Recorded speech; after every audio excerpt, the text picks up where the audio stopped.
Hi friends, ಇವತ್ತಿನ ಅಮ್ಮನ ಲೋಕ ರೆಸಿಪಿಲಿ ನಾನು ನಿಮಗೆ ಮಟರ್ ಪನ್ನೀರ್ ಕಡಾಯಿ ಹೇಗೆ ಮಾಡೋದು ಅಂತ ಹೇಳ್ಕೊಡ್ತಾ ಇದ್ದೀನಿ. ಮಟರ್ ಪನ್ನೀರ್ ಕಡಾಯಿಗೆ ನಾನು ಪ್ರೀವಿಯಸ್ ವ್ಲಾಗಲ್ಲಿ ಅಂದರೆ ಪ್ರೀವಿಯಸ್ ರೆಸಿಪಿಲಿ ನಾನು ನಿಮಗೆ ಒಂದು ಬ್ಯಾಟರ್ನ ಹೇಳ್ಕೊಟ್ಟಿದ್ದೆ. ಆ ಬ್ಯಾಟರ್ನ ಯೂಸ್ ಮಾಡಿಕೊಂಡು ಈ ಒಂದು ಕಡಾಯಿನ ಯಾವ ಥರ ಮಾಡೋದು ಅಂತ ಹೇಳ್ಕೊಡ್ತಾ ಇದ್ದೀನಿ.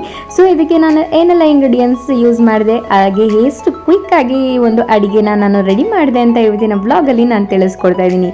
ಸೊ ವಿಡಿಯೋ ಸ್ಟಾರ್ಟ್ ಮಾಡೋಣ ಬನ್ನಿ.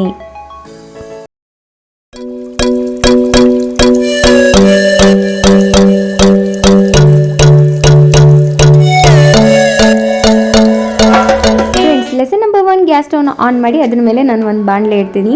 ಫ್ರೆಂಡ್ಸ್, ನೀವು ಎನಿ ಟೈಪ್ ಆಫ್ ಪಾತ್ರೆಯಲ್ಲಿ ನೀವು ಇದನ್ನು ಮಾಡ್ಕೋಬೋದು. ಬಾಣಲಿ ಕಾದ ನಂತರ ನಾನು ಇದಕ್ಕೆ ಒಂದು ದೊಡ್ಡ ಟೇಬಲ್ ಸ್ಪೂನು 4 ಟೇಬಲ್ ಸ್ಪೂನಷ್ಟು ಅಡುಗೆ ಎಣ್ಣೆ ಹಾಕ್ತಿದ್ದೀನಿ.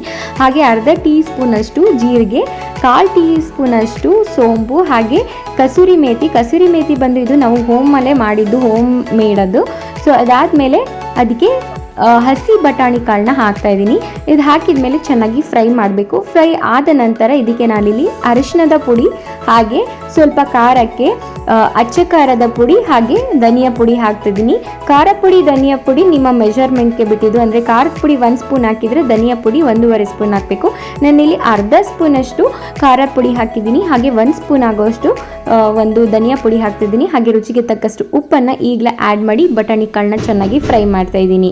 ಹಸಿ ಬಟಾಣಿ ಕಾಳು ಹಾಕಿರೋದ್ರಿಂದ ಚೆನ್ನಾಗಿ ಎಣ್ಣೆಯಲ್ಲಿ ಫ್ರೈ ಮಾಡ್ಕೊಳ್ಳಿ. ಎಣ್ಣೆಯಲ್ಲಿ ಫ್ರೈ ಆದಂಥ ಬಟಾಣಿ ಕಾಳು ಅದಾದ ಮೇಲೆ ಅದಕ್ಕೆ ನೀವು ಪನ್ನೀರನ್ನು ಆ್ಯಡ್ ಮಾಡಿ. ನಾನಿಲ್ಲಿ ಒಂದು 200 ಗ್ರಾಮ್ ಆಗೋಷ್ಟು ಪನ್ನೀರನ್ನು ತಗೊಂಡು ಕ್ಯೂಬ್ ಆಗಿ ಕಟ್ ಮಾಡಿ ಅದನ್ನು ಹಾಕ್ತಾ ಇದ್ದೀನಿ.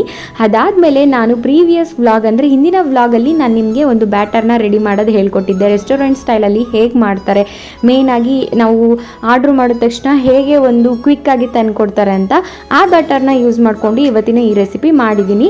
ಸೊ ಆ ಬ್ಯಾಟರ್ನ ಹಾಕಿದ ಮೇಲೆ ನಾನು ಅದಕ್ಕೆ ನೀರು ಹಾಕಿಲ್ಲ. ಪ್ರೀವಿಯಸ್ ವ್ಲಾಗಲ್ಲಿ ನಾನು ಹೇಳಿದ್ದೀನಿ, ಮೆನ್ಷನ್ ಮಾಡಿದ್ದೀನಿ, ನೀರು ಹಾಕದೇ ನೀವು ಆ ಬ್ಯಾಟರ್ನ ರೆಡಿ ಮಾಡ್ಕೋಬೇಕಂತ. ಅದಾದಮೇಲೆ ನಾನಿಲ್ಲಿ ಎಷ್ಟು ಬೇಕು ಕ್ವಾಂಟಿಟಿ ಅಷ್ಟು ಹಾಕಿ ಅದಾದಮೇಲೆ ಅದಕ್ಕೆ ನೀರನ್ನ ಮಿಕ್ಸ್ ಮಾಡ್ತಾ ಇದ್ದೀನಿ. ನೀರನ್ನು ಮಿಕ್ಸ್ ಮಾಡಿದ ಮೇಲೆ ನೀವು ಇದನ್ನು ಒಂದು ಪನ್ನೀರ್ ಆಗಿರೋದ್ರಿಂದ ಒಂದು 15 to 20 ಮಿನಿಟ್ಸ್ ಚೆನ್ನಾಗಿ ಬೇಯಿಸ್ಕೋಬೇಕು. ಮೀಡಿಯಮ್ ಫ್ಲೇಮಲ್ಲಿ ಬೇಯಿಸ್ಕೊಳ್ಳಿ. ಸೊ ತಳ ಹಿಡಿಬಾರ್ದು, ಆ ಥರ ನೋಡ್ಕೊಳ್ಳಿ. ಅದಾದಮೇಲೆ ಈ ಒಂದು ಕರ್ರಿಗೆ ನಾನು ಸ್ವಲ್ಪ ಜಾಸ್ತಿ ಎಣ್ಣೆ ಯೂಸ್ ಮಾಡಿದ್ದೀನಿ. ನೀವು ಅಷ್ಟೇ ಎಣ್ಣೆನ ಬೇಕು ಅಂದರೆ ನಿಮ್ಮ ಲಿಮಿಟಿಗೆ ಎಷ್ಟು ಬೇಕೋ ಅಷ್ಟು ಎಣ್ಣೆನ ಆ್ಯಡ್ ಮಾಡ್ಕೋಬೋದು. ಅದಾದಮೇಲೆ ನೀರನ್ನು ಆ್ಯಡ್ ಮಾಡಿ ಚೆನ್ನಾಗಿ ಬೇಯಕ್ಕೆ ಬಿಡ್ತಿದ್ದೀನಿ. ಫ್ರೆಂಡ್ಸ್, ಈ ಒಂದು ಕರಿ ತುಂಬಾ ಚೆನ್ನಾಗಿರುತ್ತೆ. ಇಡ್ಲಿ, ದೋಸೆ, ಪೂರಿ, ಪ್ರತಿಯೊಂದು ಗೀ ರೈಸ್ಗೂ ಒಳ್ಳೆ ಕಾಂಬಿನೇಷನ್ ಇದು. ಒಂದ್ಸಲ ಇದನ್ನು ಟ್ರೈ ಮಾಡಿ ನೋಡಿ, ತುಂಬಾ ರುಚಿ ಚೆನ್ನಾಗಿರುತ್ತೆ. ಹಾಗೆ ಈ ಒಂದು ರೆಸಿಪಿ ಹೇಗಾಗಿತ್ತು ಅಂತ ನನಗೆ ಕಮೆಂಟ್ ಸೆಕ್ಷನಲ್ಲಿ ತಿಳಿಸಿ.